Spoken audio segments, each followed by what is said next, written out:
Hi friends, today we're going to be working on quotation marks and their uses.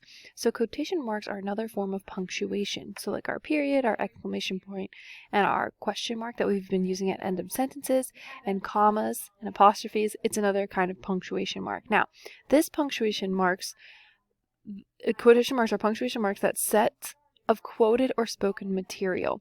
So we're using quotation marks to show that what you're reading is being spoken by someone or spoken by a character. So here you have a girl and she's saying, "This is tasty." And you can see there are quotation marks around what she is saying. So that's something I want you guys to think about when we're thinking about quotation marks. If you're looking at a sentence and you're not sure where the quotation marks might go. So this sentence says, Sal asked his mom, "Can I have a cookie?"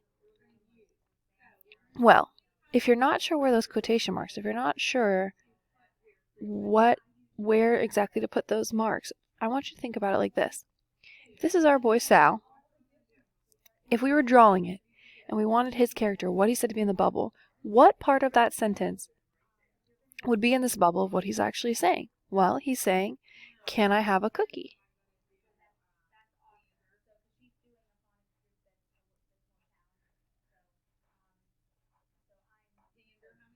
So, can I have a cookie? So, because that's what would go in our speech bubble, that's where we're going to put our quotation marks. All right, as you can see, it goes all the way around what he's going to say and around the punctuation at the end, the question mark.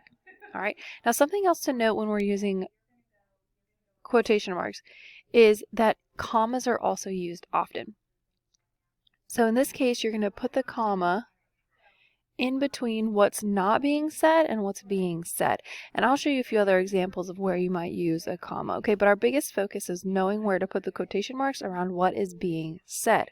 So Sal asked his mom, "Can I have a cookie?"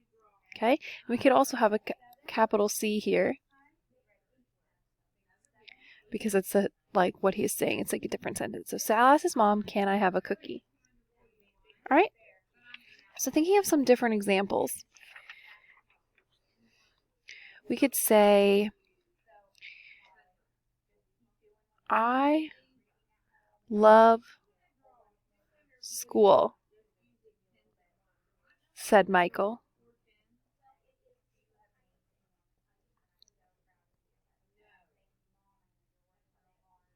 All right, so thinking about this, what part of this is Michael actually saying? Well, he's actually saying, "I love school." So that's where our quotation marks are going to go around. Now, this is another instance where you would need to use a comma to kind of separate what's being said and what's not. So in this case, "I love school" could be a sentence by itself, but instead of a period, we're going to put a comma. So it says, "I love school," said Michael, and it's kind of taking the place of that to show that that's a kind of a different sentence. Now, "said Michael" isn't necessarily a sentence, but it's just showing that that is what he is saying, and then that is split. So, Maria asked,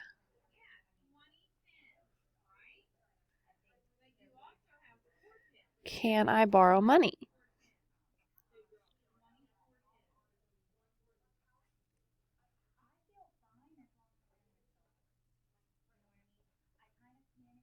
Okay, so Maria asked, "Can I borrow money?"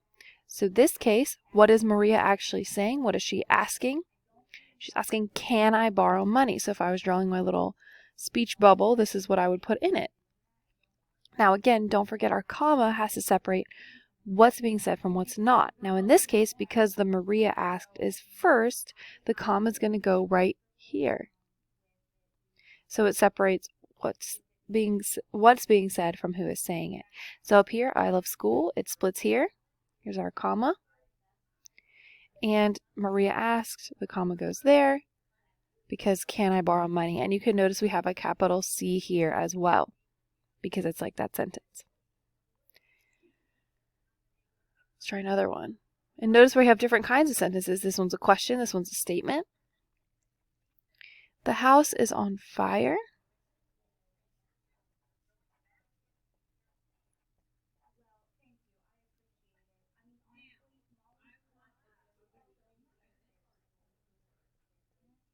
All right, so here, the house is on fire. We have an exclamatory sentence.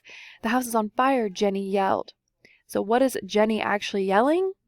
She's yelling the house is on fire.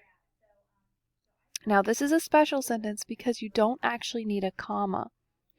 You really only, if you put this piece at the end, saying they yelled or said Michael, you only need a comma if you would have had a period. In this case, because we have this exclamation point, that is taking that place of the comma. These are things we'll work on.